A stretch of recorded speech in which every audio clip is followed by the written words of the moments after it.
This is the solution video for section 6.5, problem number 4.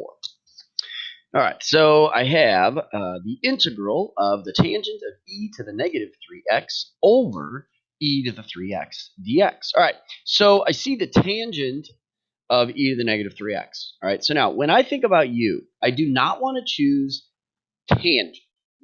Why? Well, because if I choose tangent of u, there's no derivative of tangent anywhere to be found. And so that is definitely not the way. So then that means, well, I have e to the negative 3x. So whatever's inside of the tangent is going to have to be my u.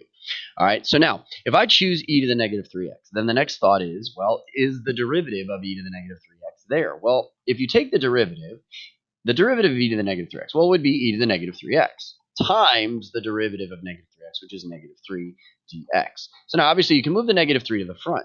So then you look here, and you have the integral of the tangent of u, but then you have the e to the 3x in the denominator. What is e to the 3x in the denominator? Well, yes, it's 1 over e to the 3x, but that is e to the negative 3x. Remember, if I have like 1 over x, that's like 1 over x to the first, which is equal to x to the negative first. So if I have 1 over e to the 3x, that is e to the negative 3x.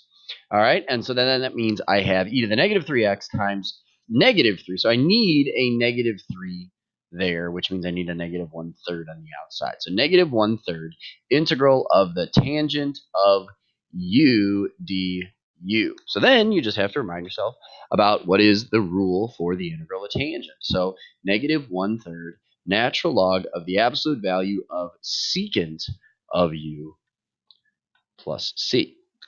All right, so negative 1/3 natural log of the absolute value of secant of e to the negative 3x plus c. So now, what you have to do is you have to be aware of different variations that could be possible when it comes down to like multiple choice of the answer sheet. Now, if I have a negative sign here, okay, remember how we got secant from the rule, the negative sign could be brought in and make this thing positive 1/3 natural log of the absolute value. Now, if it was secant to the negative first, that's actually just cosine of e to the negative 3x plus c. So it's possible that you have that. Now, it's also possible that you bring the 1/3 power in, and that would be like the cube root of cosine of e to the negative 3x. So you have to make sure that you are aware of what is possible.